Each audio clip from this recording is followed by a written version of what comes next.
gente está diante de uma oportunidade bem interessante no mercado, com valores super relevantes e que se dão aí em razão da substituição tributária, né, do PIS e da COFINS. Existem algumas modalidades de substituição tributária. Para elucidar assim de maneira bem objetiva, né, as duas formas principais de substituição tributária é a substituição tributária para trás, a regressiva, que é aquela quando o elo final da cadeia produtiva recolhe os tributos, faz as vezes, né, dos elos anteriores, então não há recolhimento no fabricante, no distribuidor, apenas no final da cadeia, no varejista, e a substituição tributária que nos diz respeito nesse momento, que é a mais interessante para a nossa discussão, que é a substituição tributária progressiva, quando o início da cadeia produtiva recolhe pelos varejistas, né?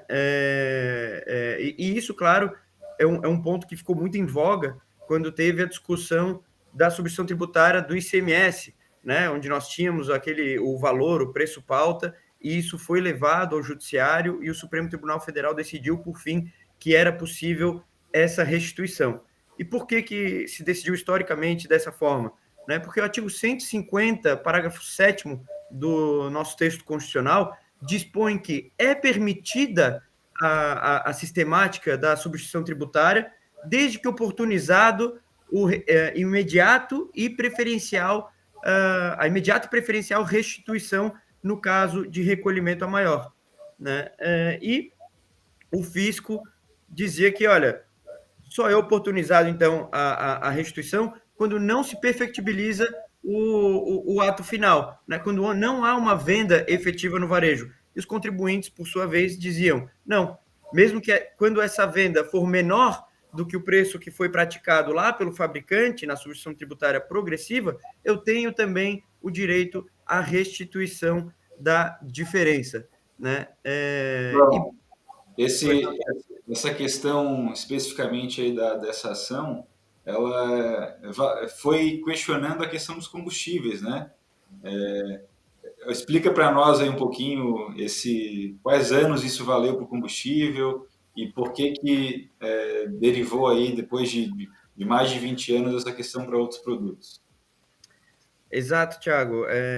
Foi uma questão de fato curiosa, né? Como eu estava falando, teve essa questão do ICMS há muito tempo e tramitou paralelamente no judiciário, né? O ICMS foi decidido lá em 2016, mas paralelamente no judiciário tramitou também uma questão da substituição tributária do PIS e da COFINS, mas que ficou bem esquecida, porque os combustíveis saíram do regime de substituição tributária lá nos anos 2000, né? Ou seja, há 2 décadas já.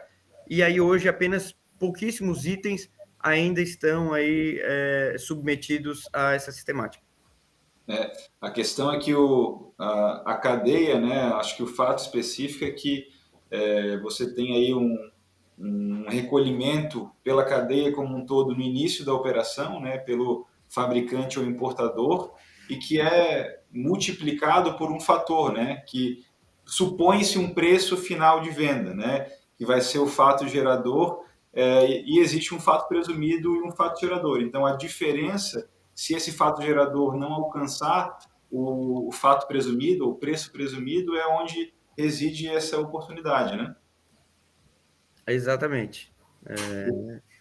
Quando nós temos um recolhimento lá pelo fabricante com uma base de cálculo superior àquela que é praticada na venda no varejo, então nós temos a possibilidade de restituir essa diferença.